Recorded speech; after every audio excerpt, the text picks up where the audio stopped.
পরিবর্তন যদি করতে হয় আমাদের সামনে একটাই ওয়ে, সেটা হলো বিএনপি সরকারের পতন করাইতে হবে। হয়তো বিএনপি সরকারের পতন, অথবা বিএনপিকে সংস্কার মেনে নিতে হবে। যদি মেনে না নেয় তাহলে বাংলাদেশে অবশ্যই তাদের পতন হবে। বাংলাদেশ হলো একটা আজাদির ভূমি। এই আজাদির ভূমিতে অনেক মানুষ লড়াই করে গিয়েছেন। 47-এ লড়াই করে গিয়েছেন, 71-এ লড়াই করে গিয়েছেন, 90-তে লড়াই করে গিয়েছেন, এবং পরবর্তীতে 24-এ লড়াই করেছেন। আমরা কি রাজনীতিটা প্রপোজাল দিচ্ছি, সেই জায়গাটা হলো দায় এবং দরদের, কম্প্যাশনের রাজনীতি। অর্থাৎ আমরা যখন বলি যে উম্মতে মুহাম্মাদি বা দরদি নবী, অর্থাৎ উম্মতের প্রতি অনেক ওনার ভালোবাসা ছিল, দরদ ছিল। সে দরদ থেকে ওনার দায়, অর্থাৎ উনি কেউ কাটা বিছাইয়া দিচ্ছে পথে, তারপরে হলো দাওয়াত নিয়ে গিয়েছেন। অনেক কষ্ট দিয়েছে, তারপরেও দাওয়াত নিয়ে গিয়েছেন। কেউ ইসলাম কবুল করবে না, তারপরেও ইসলামের প্রচার নিয়ে গিয়েছেন। এই যে দরদ, যে উম্মতকে বাঁচাইতে হবে, হয়তো আমাদের সময়ে এসে আমাদেরও সে দায় এবং দরদ, এই জায়গা থেকে আমরা রাজনীতি করি। এবং এটা পশ্চিমা বিশ্ব থেকে শুরু করে সব জায়গাতেই যারা ইথিক্যাল ভ্যালুজের উপরে রাজনীতি করে তারাও এই কথাগুলো বলে থাকে। দ্বিতীয় যে বিষয়টা, বর্তমান বিশ্বে আমাদের তিনটা হলো সবচেয়ে চ্যালেঞ্জ অতিক্রম করতে হচ্ছে। একটা হলো ইওলজি, আরেকটা হলো ইকোনমি, আরেকটা হলো আপনাদের জাস্টিস বা ডেমোক্রেসি। অনেকে বলে থাকেন যে আমরা খেলাফতের দিকে যাব, অনেকে বলে থাকেন না যে আমরা ডেমোক্রেসির দিকে যাব। কিন্তু যেটাই যাই না কেন, সেটা প্রত্যেকেরই একটা কাঙ্ক্ষিত মানজিলে মাকসাদ বা উদ্দেশ্য থাকে, সেটা হলো শান্তি কায়েম করা।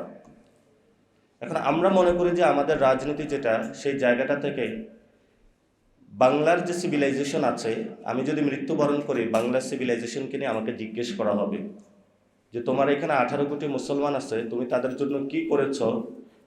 এ দায় এবং অনুভূতি থেকে আমরা রাজনীতিতে অনেকে জড়িয়ে পড়ি।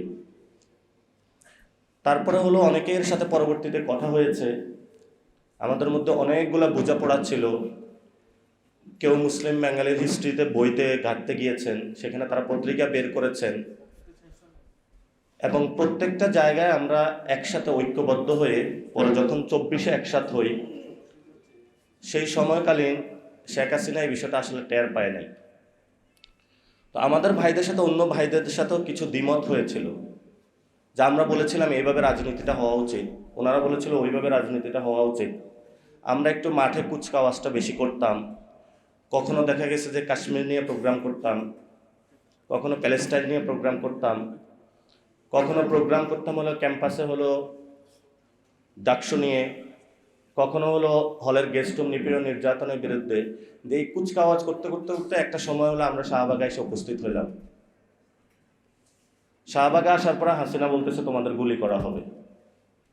তা আমাদের সাথে অনেকে আবার একসাথে হয়েছে, তারা বলতেছে যে বৈষম্য বিলোপ করতে হবে। আমরা বললাম যে বৈষম্য তো বিলোপ হবে যখন হলে স্বৈরাচারী ব্যবস্থার পরিবর্তন হবে। আমরা কুচকাওয়াজ করতে করতে 3 তারিখ পর্যন্ত পৌঁছলাম। 3 তারিখে অনেকেই বলল যে দফার দাবি কি হবে। অনেকে এখন দফা দাবি লিখে, যে যেভাবে লেখুক না কেন, রেওয়ায়াত বর্ণিত বিভিন্ন রকম হইতে পারে, সেখানে আমরা একটা সুন্দর জিনিস দিলাম যে ফেসিবাদী ব্যবস্থার বিলোপ এবং নতুন রাজনৈতিক বন্দোবস্ত। ফেসিবাদী ব্যবস্থার বিলোপের জায়গায় আমরা বললাম যখন সোসাইটি নতুনভাবে কনস্ট্রাক্ট করে, সেই সোসাইটিতে নতুন করে একটা ব্যবস্থা নিয়ে আসতে হয়, বা নতুন সংবিধান বা নতুন দলিল নিয়ে আসতে হয়। রাসূল সাল্লাল্লাহু আলাইহি ওয়াসাল্লাম যখন মদিনায় গিয়েছিলেন, সেখানে একটা মদিনা সনদ হয়েছিল এবং পরবর্তীতে চুক্তিও হয়েছিল। সেখানে মদিনার যত আউস খাজরাজ থেকে শুরু করে সবাই কিভাবে নতুন করে বসবাস করবে। তো আমাদের গত 71-এ একটা দলিল হয়েছিল বাংলাদেশে। সেই দলিলটার ভিত্তি ছিল সাম্য, মানবিক মর্যাদা এবং ন্যায় বিচার।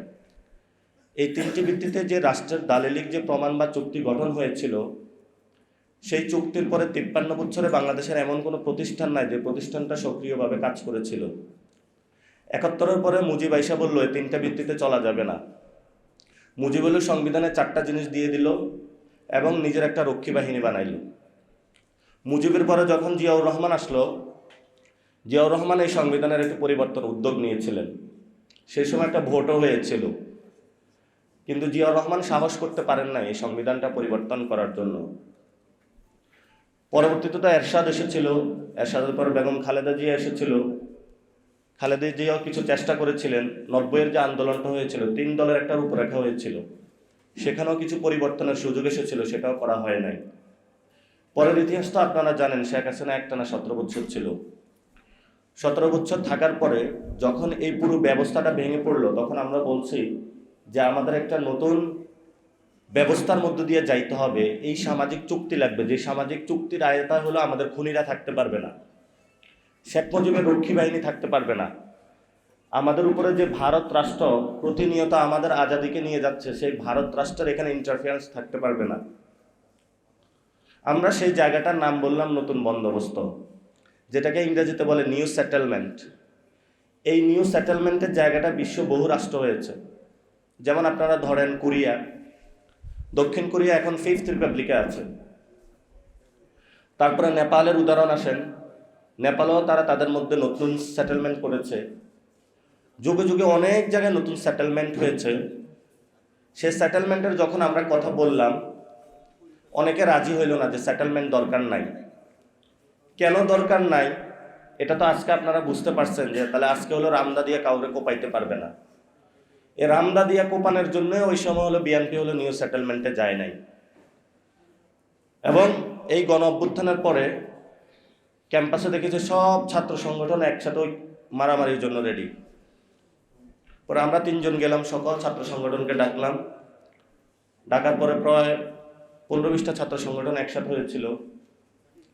হওয়ার পরে সবাই বিক্ষুব্ধ, কে কাকে খাবে, কে কাকে মারবে। আমরা বলতেছি আজকে থেকে ক্যাম্পাসে কোনো মারামারি চলবে না, যেই ক্যাম্পাস থেকে মারামারি করবে তাকেই প্রশাসনের কাছে হ্যান্ড ওভার করা হবে।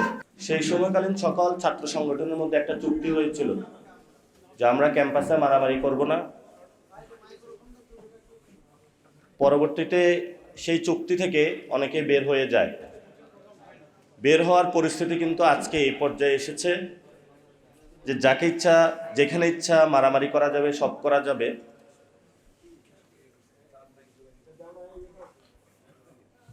এবং পরবর্তীতে যখন সরকার গঠন করা হয়েছিল, সেই সরকারে সকলের অংশগ্রহণ ছিল। সরকারের কয়েকদিন যাওয়ার পরে একদল বলল যে আমাদের লোক নাই এখানে। এর কয়েকদিন পরে একদল বলল যে না আমাদের লোক নাই। পরবর্তীতে দেখলাম ঢাকার রাজপথে হলো খোকাপুত্র ইশরাক নেমে গেল, আন্দোলন করে, সব জায়গায় শুধু আন্দোলন হচ্ছে। আমি নিজে ডিরেক্টলি 194টা আন্দোলন যেখানে হলো মাঠে গিয়ে কাজ করতে হয়েছে। এখন অনেকে বলবে আমরা তো প্রশাসন না, কাজ করেছিলাম কেন? কাজ করেছিলাম এই জন্য, সবাই মারামারি করে, প্রশাসনে ডিল করতে পারে না। পরবর্তীতে আমরা ন্যায় এবং গণতন্ত্রের ভিত্তিতে একটি নির্বাচনের মধ্য দিয়ে বাংলাদেশকে তুলে দিলাম, কিন্তু সেখানে কোনো গণতন্ত্রের ছোঁয়া দেখতে পাইলাম না। আমি নিজে এক্সপিরিয়েন্স করলাম যে বাংলাদেশে এই ইলেকশনটা একটা সঠিক ইলেকশন হয় নাই, যেখানে ইঞ্জিনিয়ারিং হয়েছে। এবং ইঞ্জিনিয়ারিং হয়েছে, এখানে একজন রাজসাক্ষী আছেন যাকে হলো ইঞ্জিনিয়ারিং করে হারানো হয়েছে। ওই ইলেকশনের আগে আমরা বলেছিলাম আমাদের বাংলাদেশে 3টে জিনিস বাস্তবায়ন করতে হবে। যেহেতু নতুন সংবিধান হয় না, আমরা একটু পিছাইলাম। ঠিক আছে, তাহলে একটা সংস্কার কমিশন হবে, সংস্কার বাস্তবায়ন করতে হবে, এবং যারা 1400 শহীদ হয়েছে তাদের বিচার করতে হবে। সেটাও বাস্তবায়ন হয়নি। আমরা এখন যে পর্যায়ে এসেছি, এই পর্যায়ে শেখ হাসিনার যে আমল, ফ্যাসিস্ট সিস্টেম, তারেক রহমান ওই সিস্টেমের উপরে বসেছেন, বিন্দু মাত্র কোনো পরিবর্তন হয় নাই। আগে ছাত্রলীগ রামদা দিয়া কোপাইতে হলো জগন্নাথে, এখন হলো ছাত্রদল কোপাচ্ছে। আগে হলো যুবলীগ কোপাইতো, এখন হলো যুবদল কোপাচ্ছে। ফলত আমরা এই ব্যবস্থা যে এটার হলো পরিবর্তন চাই।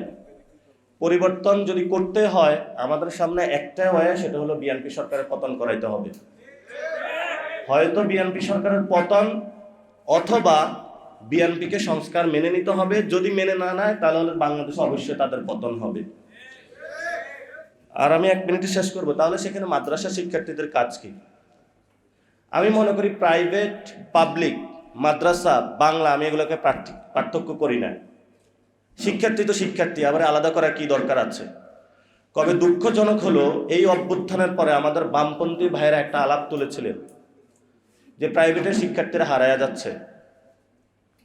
আমরা সেটার জন্য দৌড়ে প্রাইভেট ইউনিভার্সিটিতে গেলাম, কিন্তু ওই ভাইয়েরা জীবনও কখনো বাংলাদেশের মাদ্রাসা শিক্ষার্থীদের তারা হলো দুই চোখ দিয়ে বাংলাদেশে দেখতে পায় না, কারণ তারা বাংলাদেশে অন্ধ। এই গণ অভ্যুত্থানে অনেক স্টুডেন্ট যারা মাদ্রাসা সেক্টর থেকে অবদান রেখেছিল, কখনো তাদের অবদানকে স্বীকার করা হয় নাই, তাদেরকে রাজনীতিতে ওইভাবে হলো আসতে দেওয়া হয় নাই। ভবিষ্যতেও স্বীকার করবে কিনা এটা জানি না। আমি মনে করি এই লড়াইটা মাদ্রাসা সেক্টরে যারা আছেন, আপনাদের লড়াই, এই লড়াইটা আপনাকে কেউ দিয়ে যাবে না। আপনার লড়াই করে আপনার যে ন্যায্য হিস্সা, যে ন্যায্য অধিকার, এটা বাংলাদেশে আদায় করতে হবে। পিছিয়ে থাকার কোনো সুযোগ নাই। যদি কেউ আদায় করতে না দেয় তাহলে সে অন্যায্যতার বিরুদ্ধে আমাদের ইনশাআল্লাহ লড়াই হবে। সে লড়াই ইনশাআল্লাহ সকল মানুষ জয়ী হবে। বাংলাদেশের 90% মানুষের যে ভ্যালুজ, এই ভ্যালুজ নিয়ে বাংলাদেশ কায়েম হবে, বাংলাদেশের সংস্কার বাস্তবায়ন হবে, আমাদের যে ভাইরা শহীদ হয়েছিল সেই ভাইদের বিচার হবে, এবং বাংলাদেশে আগামী যেই নির্বাচনগুলো আসতেছে সেই নির্বাচনগুলো গণতান্ত্রিক পদ্ধতিতে হবে। যদি না হয় তারেক রহমানের বিদায় ঘণ্টা বেজে যাবে বাংলাদেশ থেকে, এবং এটা তারেক রহমান, আমি আজকে লিখে দিয়ে গেলাম, তারেক রহমান থাকতে পারবে না যদি সংস্কার বাস্তবায়ন না করে। ছাত্রদল যুবদল তো অনেক পরের কথা, এখন ওনারা রামদা নিয়ে মাঠে নেমেছে, আমরা প্রশাসনের দিকে তাকিয়ে আছি। প্রশাসন যদি এটা নিষ্ক্রিয় করতে না পারে তাহলে তো আমাদের নিরাপত্তা আমরাই নিশ্চিত করতে হবে। সবাই প্রস্তুত হন ইনশাআল্লাহ। আসসালামু আলাইকুম।